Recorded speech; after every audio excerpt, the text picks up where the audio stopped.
जैसे ब्रह्मा जी ने इसका लेवल रखा है ऐसे कि सारी तरफ से नदियां आके मिलती है, हजारों तीर्थ स्थान। अच्छा अच्छा। जैसे आपको उदाहरण बताता हूँ, आपका घर पे मन नहीं लगा, आपने कहा चलो घूमने चलते हैं, तो तीर्थ स्थान कहाँ जाते हैं? तीर्थ स्थान कथा में जाते हैं, तो कथा सुनोगे। अच्छा, आ जाओ। पीछे तक जगह यहाँ बैठो। एडजस्ट हो गई।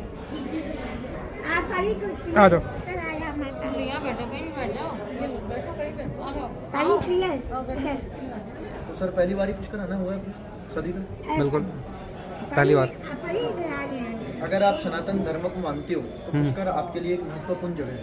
हम्म, जैसे इस्लाम्स के लिए मक्का है, हम्म, क्रिश्चियंस के लिए वेटिकन है, हम हिंदुओं के लिए पुष्कर को जगह है, पर हमारे को नॉलेज में ही चाहिए। इसका मेनली जो रीज़न है, आजकल की शिक्षा पद्धति, हम धर्मशास्त्र वेद वगैरह नहीं पढ़ते, हमारे को नॉलेज है, लेकिन हिंदुओं के लिए सबसे बड़ा तथ्य है पुष्कर। अच्छा, मेरी आवश्यकता क्या है? देखो, मंदिर दर्शन आप भी कर सकते हो, सरोवर का दर्शन भी आप कर सकते हो। आजकल हम किसी को हायर करते हैं लोकल को, तो मोस्टली जो रीज़न होता है किसी को हायर करने का वो यही होता है कि मंदिरों में काफ़ी तादाद के अंदर भीड़ लगती होगी, बिल्कुल। हमारा टाइम बच जाए, वीआईपी दर्शन वगैरह हमारे को कोई करा दे। लेकिन यहाँ ऐसा कोई भी सिस्टम नहीं है। अच्छा, मेरी आवश्यकता क्या है? महत्वता है यहाँ की जानकारी, वो आपको होनी चाहिए। मंदिर से भी ज़्यादा जो प्राचीन है वो ये सरोवर है। अच्छा, मंदिर हमारे लिए महत्वपूर्ण नहीं है, हमारे लिए महत्वपूर्ण जगह है वो ये सरोवर। सरोवर की महत्वता क्या है? यात्री को ध्यान नहीं होता, यही तो ध्यान होता है सभी को कि मंदिर सृष्टि में एकमात्र है, लेकिन मंदिर में आप भगवान जगत पिता ब्रह्मा के नाम से पूजा अर्चना दान आराधना वगैरह कुछ भी नहीं कर सकते। क्या कारण है? मंदिर यहाँ पर आप पूजनीय श्रापित मंदिर है ब्रह्मा जी, श्रापित मंदिर। जबकि जगत पिता भगवान ब्रह्मा तो सृष्टि के रचयिता है, हर जीव जंतु वन वनस्पति मनुष्य आदि प्रकृति को जन्म देने वाले जन्मदाता हुआ है। फिर भी आपको किसी भी क्षेत्र में भगवान जगत पिता ब्रह्मा का कोई मंदिर मूर्ति देखने को नहीं मिलेगी। ना ब्रह्मा जी का कभी आपने पूजा अर्चना किया होगा, ना कोई पर्व भगवान जगत पिता ब्रह्मा के नाम से देखा होगा, ना कोई व्रत किया होगा। हम कहीं पर भी भगवान ब्रह्मा के नाम से समर्पित नहीं हो सकते, ये हमारे पे एक ऋण रहता है। तो हमारी लाइफ के अंदर एक अपॉर्चुनिटी हमारे को मिलती है, वो पुष्कर में मिलती है, जहाँ भगवान जगत पिता ब्रह्मा का आप पूजा अर्चना कर सकते हैं। अच्छा, अपने घर में सुख शांति के लिए, वंश की वृद्धि, व्यापार वृद्धि, उज्जवल भविष्य की मनोकामना के लिए हम कुछ भगवान जगत पिता ब्रह्मा से मांग सकते हैं, क्योंकि भगवान जगत पिता ब्रह्मा तो ब्रह्मास्त्र के देवता है। राक्षसों ने तो बहुत शॉर्ट टाइम में तपस्या करके भगवान जगत पिता ब्रह्मा से कुछ ना कुछ वरदान मांगे, तो हमारे को एक अवसर मिलता है, ये अपॉर्चुनिटी है हमारी, वो जल का मिलता है। यहाँ जल रूपी भगवान ब्रह्मा का साक्षात रूप है। जो भी यात्री आएगा पहले सरोवर का दर्शन करेंगे, उसी के बाद में मंदिर का दर्शन होता है। राष्ट्रपति, प्रधानमंत्री, राजा, अमीर, गरीब जो भी आता है पहले सरोवर का दर्शन करता है, उसके बाद में ही मंदिर जाता है। तो मैं आपको पूर्ण जानकारी बताऊंगा पुष्कर क्यों आए, क्या महत्व है पुष्कर का, मंदिर में क्यों आप भगवान ब्रह्मा के नाम से पूजा अर्चना नहीं कर सकते, या इस संसार में किसी भी क्षेत्र में भगवान ब्रह्मा का मंदिर मूर्ति क्यों नहीं, कोई पर्व त्यौहार व्रतवार वगैरह क्यों नहीं। पूर्ण जानकारी मैं आपको बताऊंगा। कुछ नहीं समझ में आए तो आप मेरे को वापस बोलना, मैं रुक करके सुनूंगा। तो सर्वप्रथम भगवान जगत पिता ब्रह्मा के नाम से जो जयकारा लगता है वो इसी जय का लगता है। बोलो पुष्कर राज महाराज की जय। पुष्कर का जल भगवान ब्रह्मा का साक्षात रूप बताया। जैसे हम सभी जानते हैं पंच तत्व से पूरी सृष्टि बनी, पंच तत्वों में आगे पृथ्वी आकाश जल अग्नि वाली, तो यह जगत पिता भगवान ब्रह्मा का जो पूजा है वो जल तत्व का पूजा। जल तत्व में भगवान ब्रह्मा साक्षात विराजमान है, जल का ही चमत्कार है। पूजा जल की पूजा अर्थात भगवान जगत पिता ब्रह्मा की पूजा बताई गई। तो सनातन धर्म में 3 देवता बड़े प्रमुख हैं, जगत पिता भगवान ब्रह्मा जो सृष्टि को बनाने वाले, इस समस्त संसार में जो भी रचना है ब्रह्मा जी के द्वारा है। विष्णु पालन करता है, भगवान शिव श्रृंगार करता है, जगत पिता भगवान ब्रह्मा सृष्टि बनाने से पहले मृत्युलोक पर, ये मृत्युलोक है, जो भी आया है उसको जाना है, सब चीज़ टेम्परेरी है, कुछ भी फिक्स नहीं है। तो भगवान जगत पिता ब्रह्मा मृत्युलोक पर अपना एक तीर्थ स्थान बनाने का विचार करते हैं, और ब्रह्मलोक से कमल का फूल गिराते, यह विचार करके पृथ्वी के जिस पवित्र भाग में जाके कमल का फूल गिरेगा वही मैं मेरा तीर्थ स्थान बना लूँगा।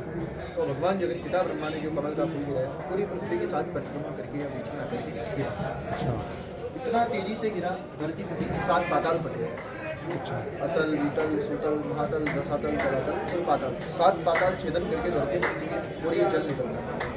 तो कुछ इस प्रकार इस सरोवर की रचना हुई। पुष्कर नाम कैसे हुआ? संस्कृत में कमल के फूल को अपन बोलते हैं पुष्प, कर यानी ब्रह्मा जी का, दोनों का संधि किया, नाम बना पुष्प प्लस कर इक्वल टू पुष्कर। ब्रह्म सरोवर का नाम है पुष्कर, इसके पीछे पूरे नगर का नाम पुष्कर। ना पुष्कर का कोई मंदिर है, ना कोई मूर्ति है, पवित्र सरोवर पुष्कर। तो जगत पिता भगवान ब्रह्मा ने सृष्टि बनाने से पहले जो रचना करी वो इसी ब्रह्म सरोवर की। तो संसार का पहला सबसे बड़ा तीर्थ है ये पुष्कर। वो जो समय था वो था सतयुग का समय। तो ये जो तीर्थ है यहाँ पर आप अभी बैठे हैं, ये सतयुग का तीर्थ है। सतयुगम केवलम पुष्कर। इस संसार में सतयुग का केवल एकमात्र तीर्थ है ये पुष्कर।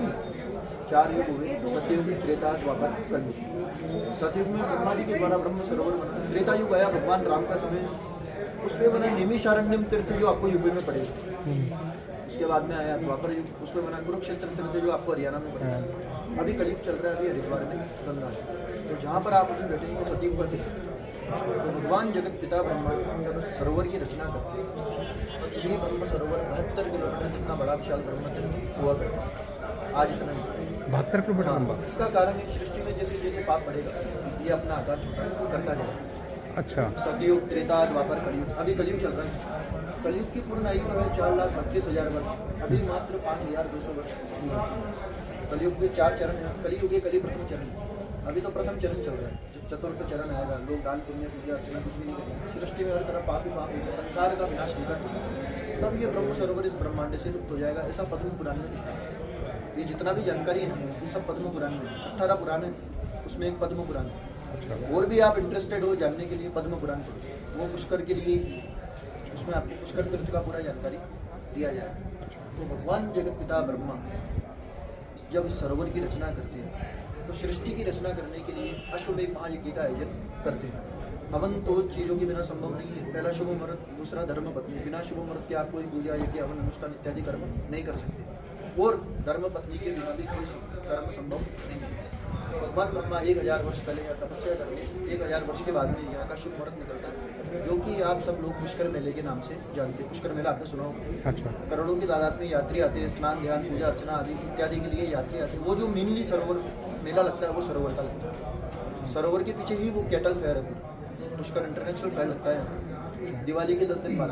सतयुग में तो कोई दिवाली थी नहीं। त्रेता से हम भगवान राम के अयोध्या आने से दिवाली मना रहे, लेकिन एक समझाने के लिए मैं आपको दिवाली का उदाहरण दे रहा हूँ। दिवाली के 10 दिन बाद हिंदू महीने में जो कार्तिक महीना आता है उसमें शुक्ल पक्ष में देवउठनी एकादशी से लेकर पूर्णिमा तिथि भगवान ब्रह्मा का यज्ञ करने का हवन का शुभ मुहूर्त का समय रहता है। 5 दिन यहाँ मेला लगता है। वो जो मैंने आपको समय बताया उस समय यहाँ पे बहुत ज़्यादा भीड़ रहती है, करोड़ों की तादाद में यात्री आते हैं, स्नान ध्यान पूजा अर्चना करने के लिए यात्री आते हैं। तो भगवान ब्रह्मा को जैसे ही यज्ञ का शुभ मुहूर्त मिला तो भगवान जगत पिता ब्रह्मा ने यज्ञशाला बनाई, सभी देवी देवताओं को आमंत्रित किया पूरी तरह में यज्ञ के लिए बैठे। लेकिन भगवान ब्रह्मा का पहला पत्नी माता सावित्री। अच्छा, माता सावित्री कौन है? ये भगवान ब्रह्मा की पहली पत्नी थी। एक नाम इनको हम सरस्वती के नाम से भी जानते हैं। अच्छा, युग युगांतर में भगवान ब्रह्मा की एक उपाधि है। युग युगांतर में ब्रह्मा जी चेंज होते हैं। तो एक युग में भगवान ब्रह्मा की पुत्री भी सरस्वती रही है, एक युग में भगवान ब्रह्मा की पत्नी भी सरस्वती बनी है। तो भगवान ब्रह्मा की पहली पत्नी माता सावित्री 16 श्रृंगार करने में व्यस्त रहती है। हवन का शुभ मुहूर्त निकलता रहता है तो भगवान ब्रह्मा प्रतीक्षा करते हैं, लेकिन माता सावित्री नहीं आती। तो भगवान जगत पिता ब्रह्मा वेद माता गायत्री की उत्पत्ति करते हैं। गायत्री माता की उत्पत्ति और जन्म स्थल जो है वो पुष्कर तीर्थ है। अच्छा, स्वयं जगत पिता भगवान ब्रह्मा के द्वारा गायत्री माता की उत्पत्ति बताई गई है।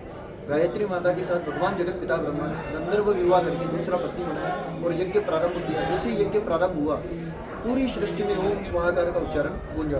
माता सावित्री जब भगवान ब्रह्मा को यहाँ देखने आई तो अपनी जगह किसी अन्य पराई स्त्री को ब्रह्मा जी के साथ हवन करता देख क्रोध करके श्राप दिया।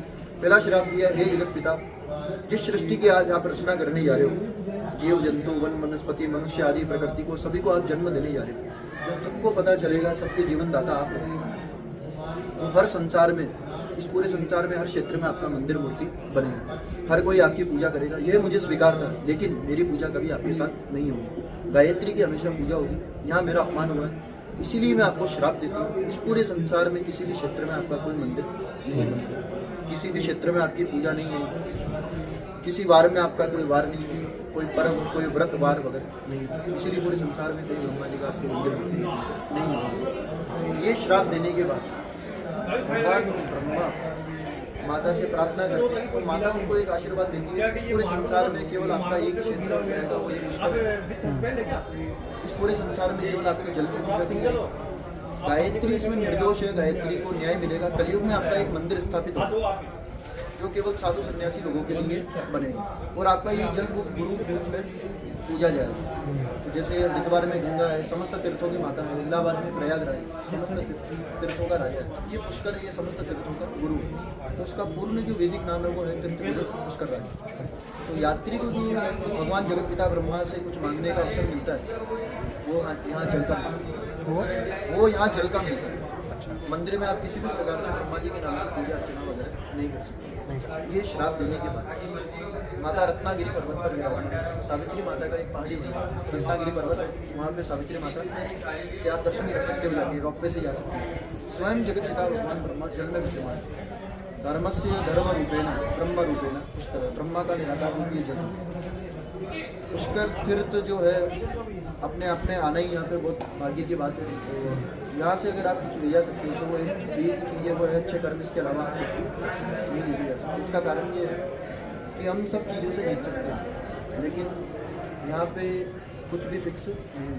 हमारी मृत्यु सबकी आनी है, हम उससे हारते ही हैं। यहाँ पे यात्री लोग आते हैं अपने पूर्व के प्रारब्ध जो कर्म हम कर सकते हैं, अच्छे कर्मों के लिए हम पुष्कर तीर्थ में आते हैं। तो मुख्य तीन कारण है पुष्कर तीर्थ में। पहला, आपके 7 जनरेशन में कोई भी चला जाता है, फॉर एग्जाम्पल माता पिता दादा दादी नाना नानी मित्र गुरु सास ससुर भाई बहन, चाहे माता की साइड से चाहे पिता की साइड से, सर्व पितृ दोष शांति के लिए यहाँ पर 2 कर्म किए जाते हैं। पहला पिंडदान। पिंडदान में आधे पौन घंटे का समय लगता है, नहीं समय होता है, कोई दिक्कत नहीं। पितरों को जल अवश्य देखे जाते हैं वो यहाँ पे बताऊँगा मैं। पितरों को जल अवश्य देके जाते हैं, उनसे भी उनको मोक्ष मिलता है। आज अपने घर में सुख शांति, वंश की वृद्धि, व्यापार की वृद्धि सब पूर्वजों के आशीर्वाद से। गया जी में जाके आप कोई भी पितृ कर्म करोगे तो पिता की तरफ से 3 करोगे। हरिद्वार गंगा में जाते हो वहाँ माता की तरफ से 3 करोगे। ब्रह्म कपाली में जाते हो बद्रीनाथ में, वहाँ नाना नानी दादा दादी का पिंडदान श्राद्ध कर्म होता है। लेकिन यह सप्तकुल का, ये पूरे संसार में नहीं। पूरे संसार में आप कहीं पितृ कर्म करो या मत करो, पुष्कर तीर्थ में करने के बाद में अलग से आपको कहीं करने की आवश्यकता नहीं है।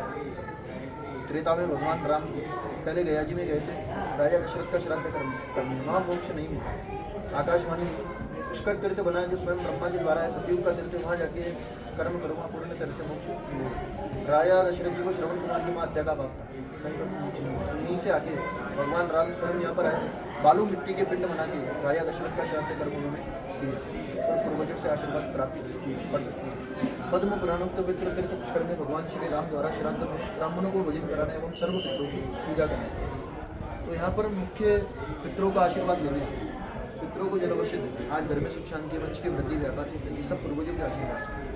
दूसरा कारण जो है, राजस्थान वाले समस्त लोग पुष्कर तीर्थ में अस्थि विसर्जन कार्य करते हैं। दिल्ली वाले हरिद्वार गंगा में जाते हैं, हरियाणा वाले कुरुक्षेत्र में जाते हैं, राजस्थान वाले। तीसरे में आप सुख शांति के साथ में घूमने आते हैं, दर्शन करते हैं, लेकिन मंदिर में कोई पूजा अर्चना ब्रह्मा जी के नाम से नहीं होती है। मंदिर केवल दर्शन के लिए होता है। अच्छा, पूजा अर्चना भगवान ब्रह्मा के यहाँ जल की है। जल चाहो तो आप घर पर भी लेके जा सकते हैं। तो इधर में सरोवर के चारों तरफ 52 घाट होते हैं। राजा महाराजाओं के अलग अलग घाट बने, जैसे जयपुर महाराजा का जयपुर घाट, जोधपुर महाराजा का जोधपुर घाट, ऐसे ऐसे 52 घाट बने सरोवर के चारों तरफ। पुष्कर तीर्थ में 1100 से भी ज़्यादा मंदिर। ये अरावली पर्वत श्रृंग हमारा है, इसके माध्यम से सरोवर में जल प्रवेश करता है। दूसरा कोई भी आर्टिफिशियल सोर्स यहाँ पर नहीं है, ये पूरा प्राकृतिक जल है। तो बात वगैरह बना रखे गवर्नमेंट। पुष्कर तीर्थ में सर 1100 से भी ज़्यादा मंदिर है, कहीं पूजा अर्चना नहीं। 1100 मंदिरों का, 52 घाटों का, हजारों गरीब ब्राह्मणों का मेंटेनेंस के लिए राजस्थान गवर्नमेंट ने एक चैरिटी बनाई है। चैरिटी की तरफ से 20 रुपये का प्रसाद का फल लेना पड़ता है, सभी के लिए एक ही शुल्क है। पितृ कर्म करते हो तो आप अलग से उसमें तिल जरूर रखा सकते हो, उसका भी कोई चार्ज नहीं होता। कुमकुम रोले वोले समस्त आपको ब्रह्मा जी का पूजन का सामग्री दिया जाएगा। पति पत्नी एक ही जगह बैठते हैं, कोई अलग होता है, माता पिता हो गए। शादी के बाद में क्या होता है, सबका अलग अलग दायित्व हो जाता है। कर्म हमेशा सेपरेट किया जाता है, किसी के साथ शेयर नहीं किया जाता। माता पिता हैं तो अपना अलग प्रसाद पूजा अर्चना करते हैं। अगर पुत्र हैं और हमारी भी शादी हो गई, बच्चे हो गए, तो फिर हम हमारे परिवार के लिए अलग से पूजा अर्चना करते हैं।